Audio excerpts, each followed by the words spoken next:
Hi guys, assalamu alaikum. Okay, I have to admit that my speech isn't really freestyled, so I'm gonna be reading most of it, but I hope this is clear enough for you guys, and I hope you guys can see the presentation on the screen, can you? Okay. So, my speech is about one step behind our neighbors into the debt trap. When I say one step behind our neighbors, I mean one step just because there's currently a war happening right now. When it comes to our African neighbors, we're all going through the same thing. We're all going through corruption. We're all going through coups. We're all going through revolutions and protests. We're on the same boat.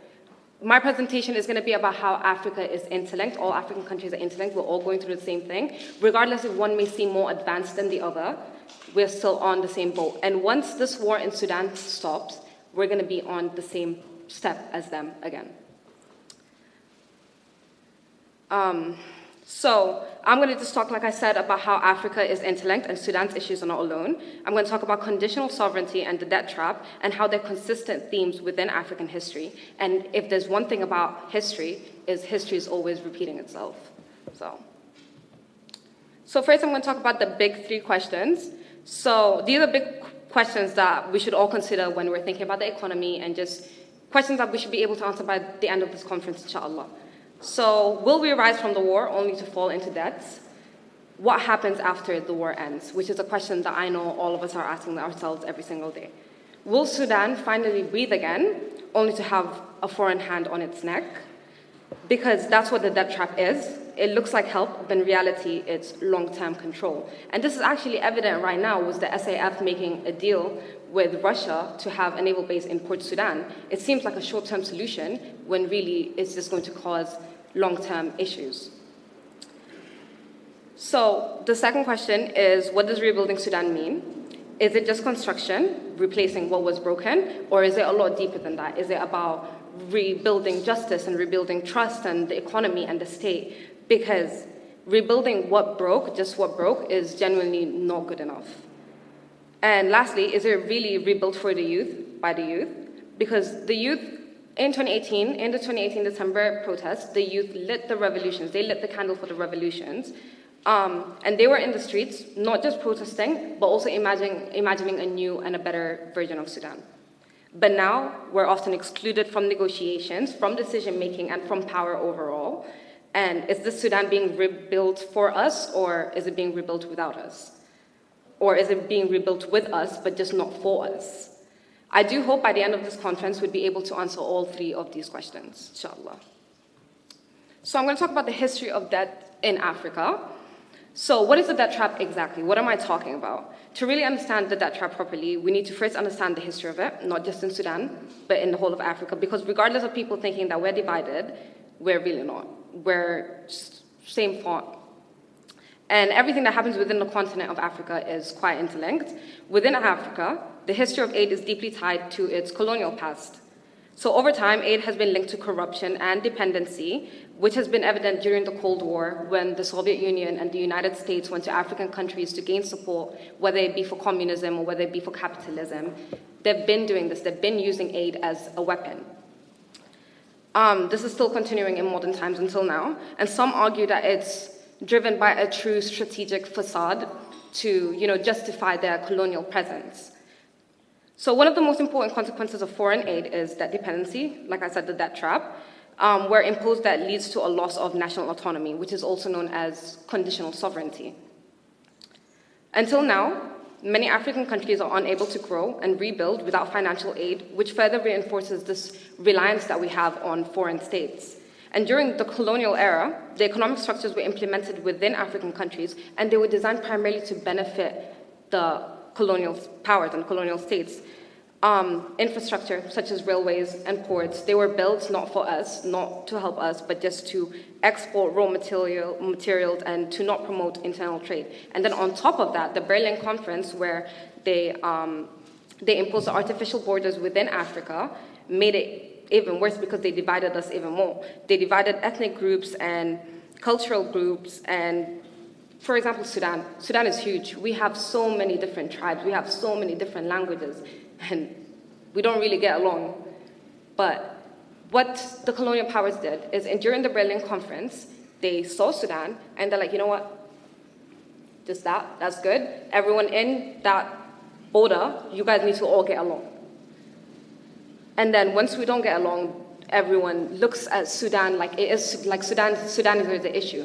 But like the Sheikh just said, we need to know Sudan's history. We need to know Africa's history to really understand what's happening. Because this is not because everything that's happening right now, yes, we could blame Hemeti, we could blame Burhan, we could blame Umar Bashir, we can go back to Al-Mahdi, we can blame anyone, but at the end of the day, we need to go back to colonial times to really understand why we're all going through what we're going through right now.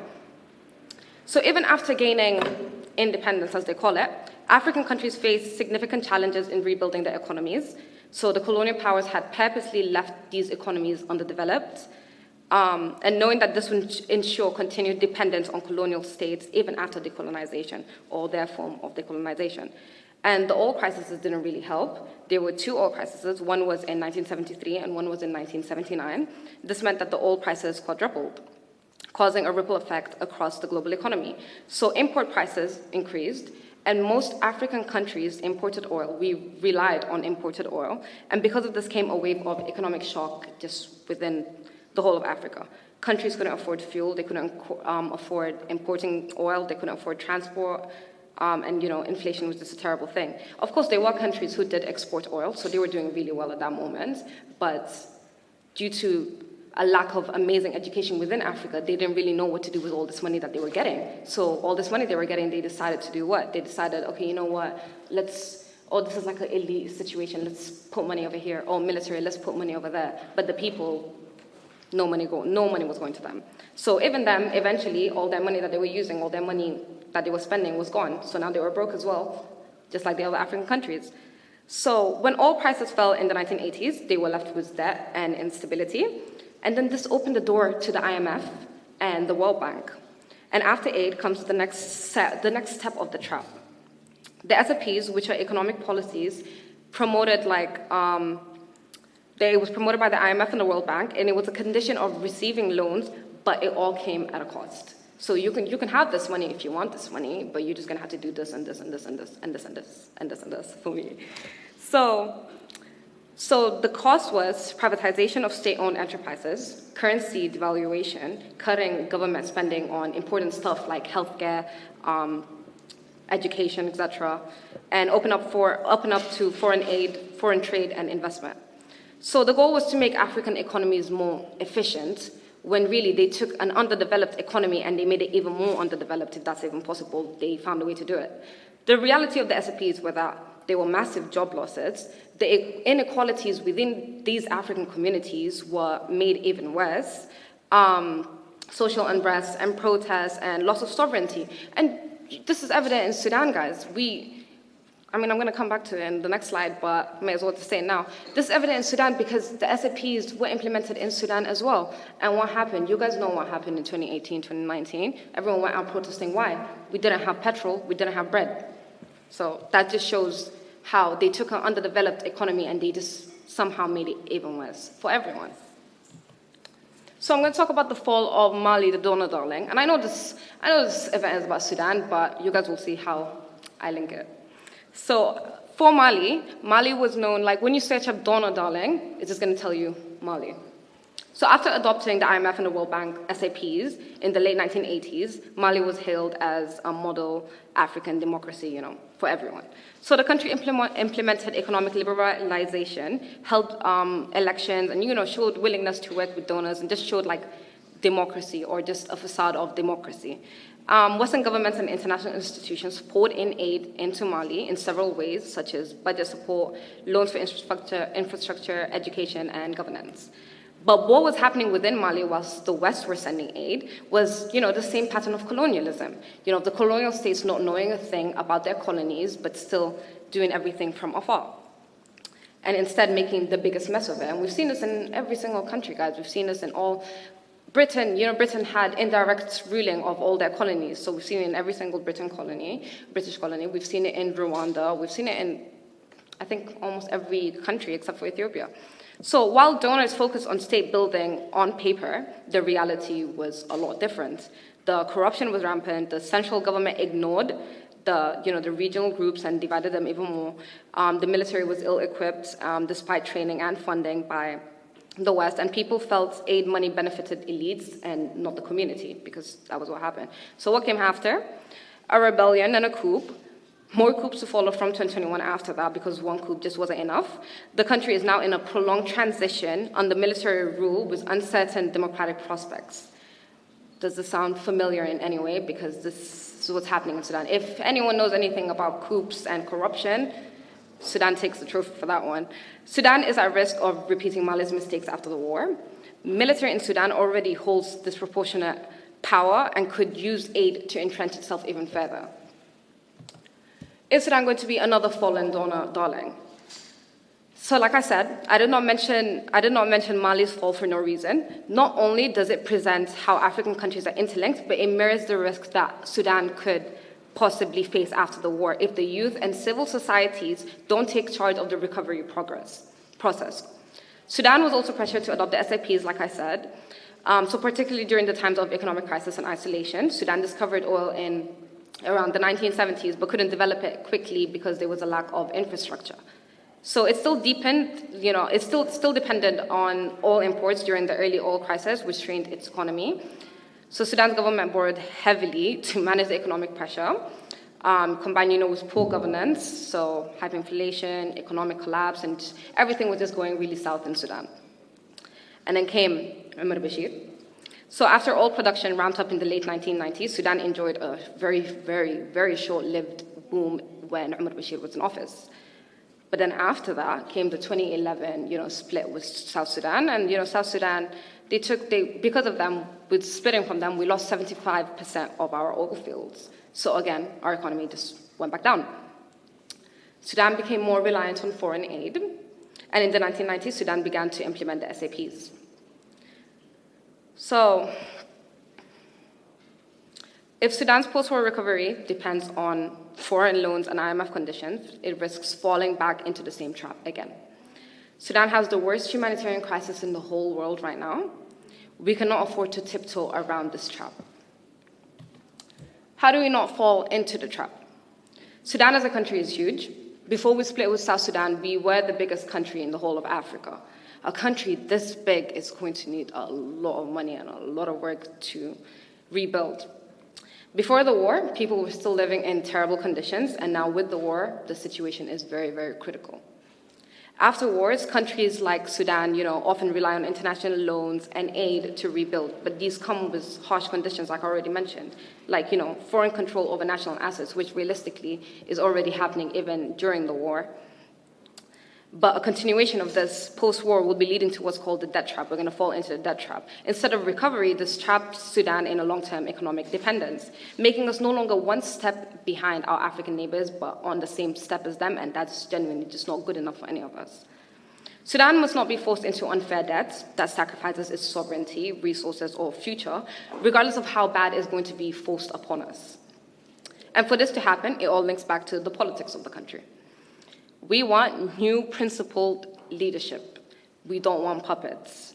No individuals who will sell us and our resources for money for themselves, eliteness for themselves, and social class for themselves, whilst their people struggle. The same way the current so-called leaders that we have are doing now, and in the 30 years before them, under the dictatorship and even before that. It's a difficult thing to say now, but this war was bound to happen. I know a lot of people, every time I say that, people get really shocked, but it's like we're playing a game of Jenga. And eventually, when you stack too many bricks, it's going to fall down.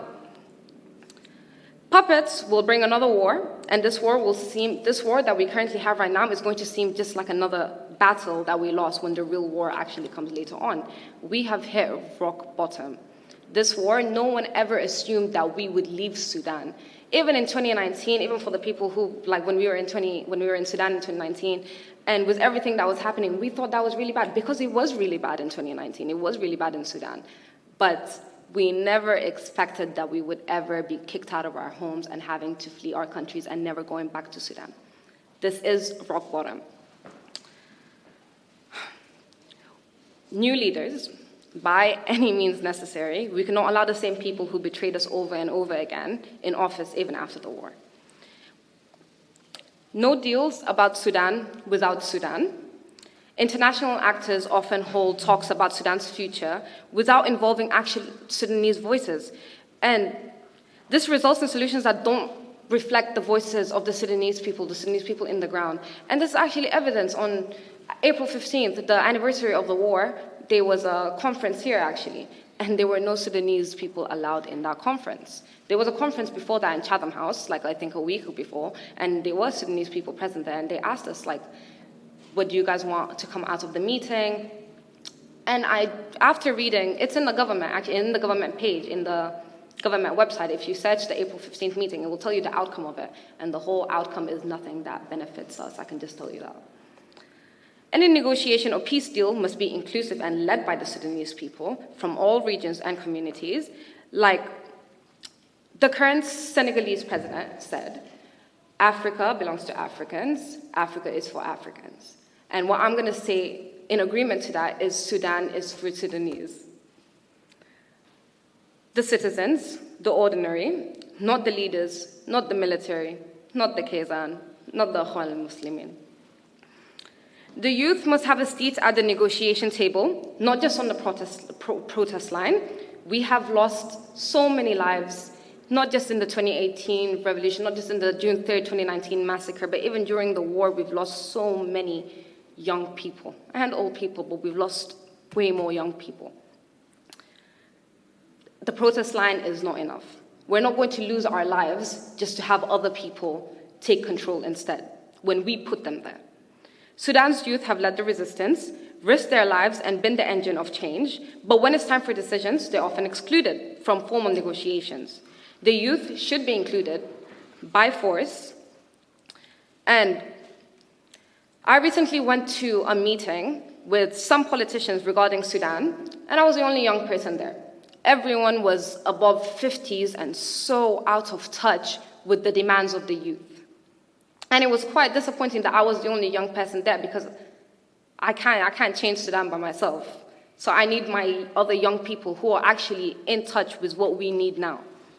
Because when it comes to people over 50, for example, it's not just that they're out of touch, but it's because they've lived, when it comes to Sudan, they've gone through this for so long that they just want peace, where we actually have the drive in us to continue fighting, where they don't. So it's all up to us regardless.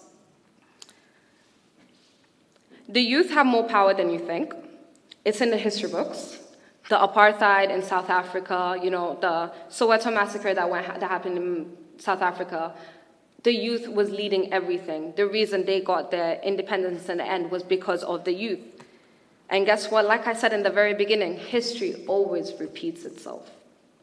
Thomas Sankara of Burkina Faso, before he was assassinated, for being an amazing Pan-Africanist leader, before he was assassinated, he denied food aid for his people. And in the interview, they asked him, why do you deny food aid? And he was like, well, because food aid is not helping us. All it does, it creates a beggar mentality, because we're putting our hands out, and we're asking for food. When you can give us materials, you can give us weapons, you can give us so much more. We can make our own food if you actually give us the resources that we need. So he denied food aid. And to a lot of his people who were hungry, they thought, wow, he's not looking for us, like he's not helping us in any way, shape, or form. But long term he was. Whereas our leaders right now are making deals with Russia, and next thing you know, there might be a proxy war in Sudan. Why? Because there's a Russia port now in Port Sudan. I understand that this may not be a topic that people are really even considering at the moment. I understand that when we think about the war in Sudan, we don't really think, okay, the economy, okay, the debt trap after Sudan. But the thing about everyone in this room, every Sudani in the UK, every Sudani in America, or just any of these countries, is that we are so much more privileged than the Sudanese in Sudan, and the Sudanese who went to Egypt, and the Sudanese who went to Ethiopia. Because what they're doing right now, they left Sudan, they fled the war in Sudan, they left their homes, they had their family killed, they had their friends killed, and they left everything. They had left their whole lives, the only thing that they knew, and they had to go to Egypt. You think they're enjoying their lives in Egypt? They're really not. They're making do with their situation right now. Until the only priority that they're thinking is, when are we going to go back to Sudan? when are we going to be able to go back home? Whereas us, we're here, and we can actually think the thoughts that they're not thinking. We can think, okay, after the war, we should do this. They're thinking, stop the war. We think after the war. Because in the end, it's not just the youth, but it's also the diaspora who are actually going to make a change within Sudan. Yeah, I think that's it. Thank you.